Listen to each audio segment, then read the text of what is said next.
Hello, I am Suryansh. My group number is G15 and our project is weather prediction from image using ML and CNN. Uh, Problem statement is to predict the weather from the picture of the sky and classify as sunny, rainy, cloudy, etc. We made two codes. First using ResNet model that give very high accuracy, and in second code we make our own model. For training the model, we have dataset. In dataset there are approximately 7,000 images which are classified into 11 different weather conditions. So we will do by using CNN. So now what is CNN? CNN stands for Convolution Neural Network. It is a deep learning network. It creates for the processing structured array of data. The construction of CNN is a multi-layer feed for a neural network made by assembling many unseen layers on the top of each other in a particular order. So now to the first code. The first code is using ResNet model as in CNN that give very high accuracy. We tried out various other models such as inception, exception, but ResNet is better because the accuracy of exception is 85 to 90% and accuracy of ResNet is around 90%. So for noun code, first we import libraries such as TensorFlow, NumPy, Keras, Seaborn, etc.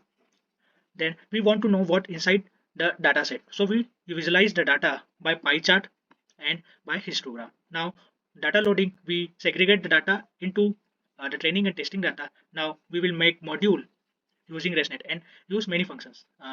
This is the module and we will use many functions like relu and softmax, etc.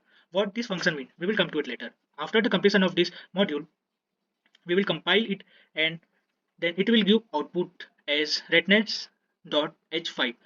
This is the total step and this will give the output such as like we can see this is original and this is predicted, and at last we will evaluate the model like the validation accuracy is 86% approximately, which is very high.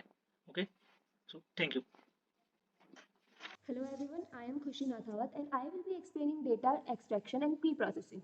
Data extraction is the process of collecting data from source and data pre-processing is data mining technique. Here in our weather predicting model, we are using images in a form of data. Our data set contains 6,862 images of different types of weather which are divided into 11 classes. So for data extraction, first we will importing libraries from Python like Keras. It is it supports multiple backend neural network computation and allows you to switch between different backends. The framework supported by Keras are TensorFlow, another library used for numerical computation that makes ML and developing neural network faster and easier. Then we have OS. It establishes the interaction between user and the operating system. There comes our most important module, Shuttle. It helps automate the process of copying and removal of fits and directionary. So now we will be running our code to demonstrate you the our features. So first we will be running our libraries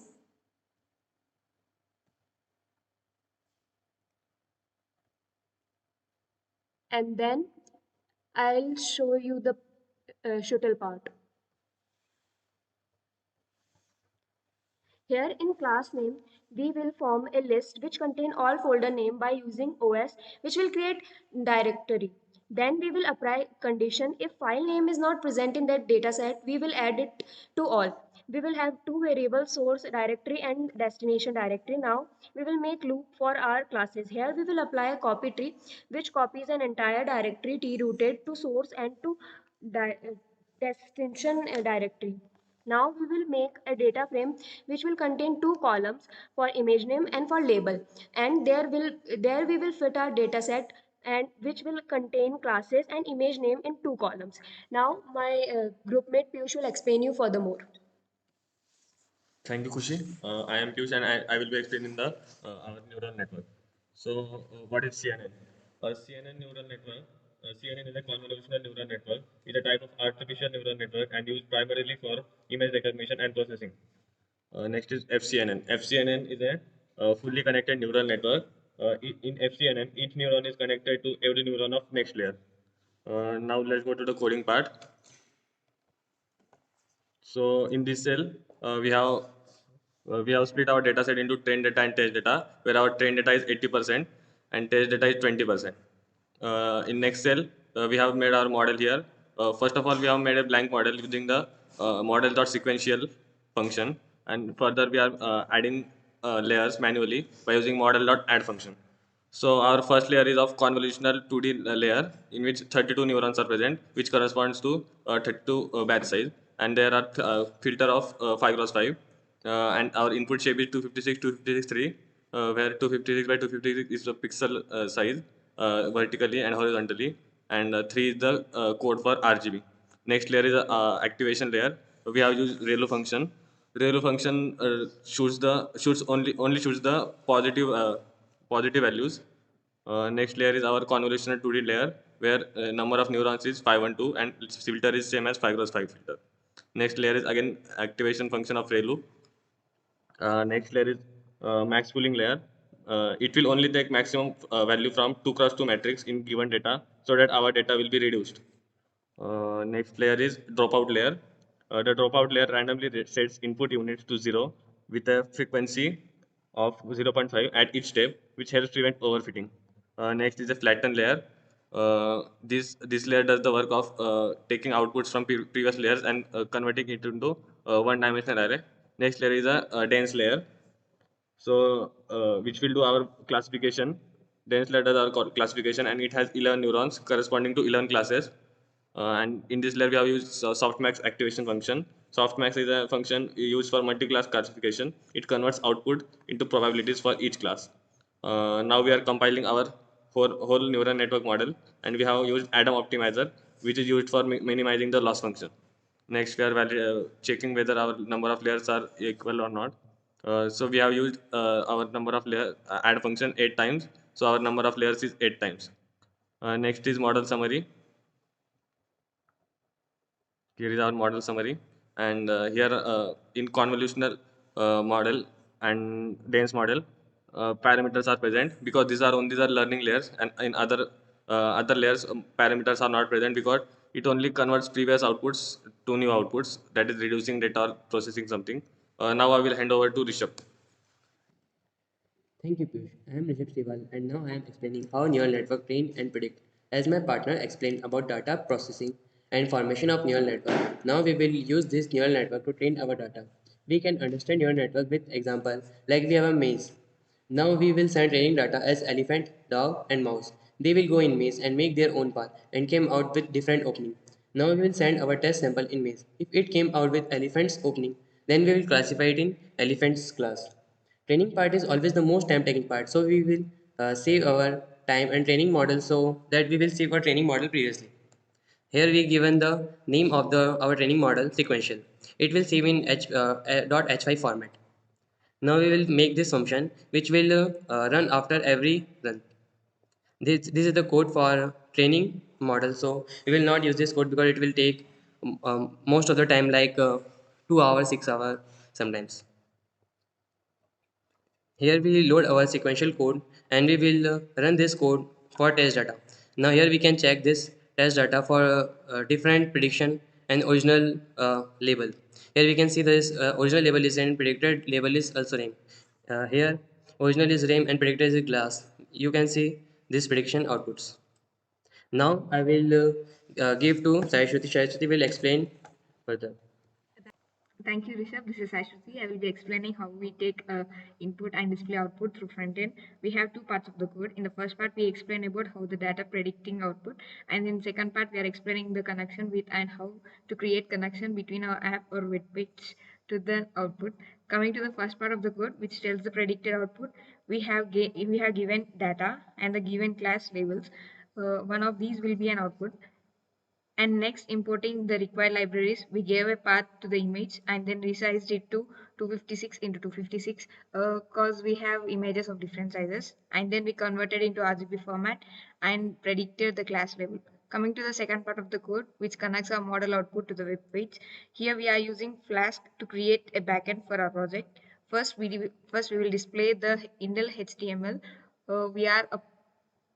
We were uploading a photo, then we display acknowledgement.html, which will give an output.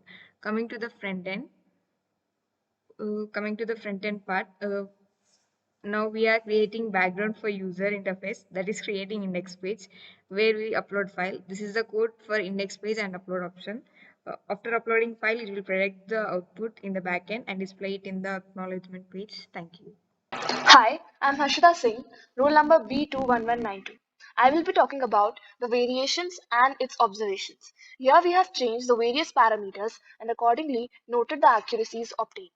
As you can see, first we'll be talking about increasing the convolution layers. In our model, we have tried to vary the number of convolution layers. By increasing convolution layer, we increase the number of filters, which in turn increases the number of neurons, which will lead to overfitting, thus decreasing the accuracy of the model. Secondly, we'll be talking about increasing and decreasing dense layers. In our model, we vary the number of dense layers. By increasing the number of dense layers, which is used for classification, the accuracy of our model decreases.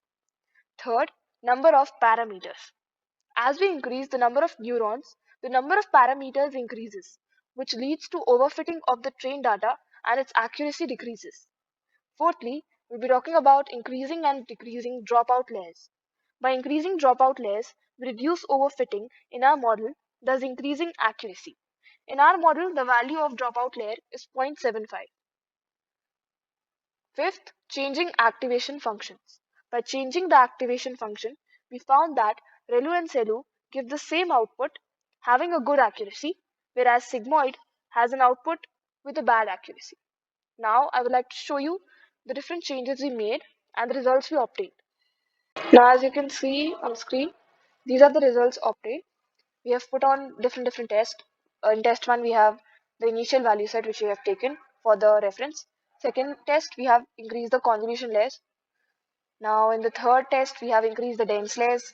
Again, we have decreased the layers in the test 4. In test 5, there are low number of layers.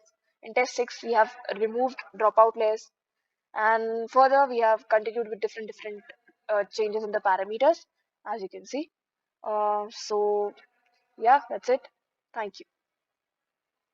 Hi, this is Devishuja, roll number B21042, and I would be comparing and concluding our project. The first point in comparison is that the recent model is an advanced model and has a better desired output in comparison to ARMOR. As we know, recent 50 is 50 layers deep and is trained on a million images of 1000 categories from the database. Thus, it has a lot of trainable parameter, making it better for image recognition. Secondly, the accuracy of recent model is more than our model. As we know that the trainable parameters are large enough and the reset model is an advanced model, thus it has an accuracy of around 91%, whereas the accuracy of our model is 70% with fluctuations. To decrease the fluctuations, we try to increase the number of layers, but unfortunately, our average accuracy is around 50%. The third point is the training time. The training time in reset model is more as compared to our model. Training of data in our model took around 2 hours, whereas in recent model it takes about 6 hours to train the data. The reason for it is that it is a very large trainable parameter. Now, I would like to conclude the project as first point. We conclude that there, when number of layers are less, fluctuation is more. By increasing the number of layers, accuracy increases and simultaneously fluctuation decreases, making the output more accurate. But we cannot increase the number of layers at large because then the accuracy starts decreasing. The second point is that we use a dropout function which leads to increase the accuracy of our model. How? By using the dropout function, it helps in decreasing the overfitting, thus increasing the accuracy. The third point is that as compared, the accuracy of our model is less than the accuracy of the recent model. The fourth point is that in our model, batch size is 32, which could be increased to 64 to increase the accuracy. But our system limits us and we are not able to compute for batch size 64. Now I would like to show you the contributions from our team. Here is the contribution of each member. If you can pause the video and look at it. Thank you.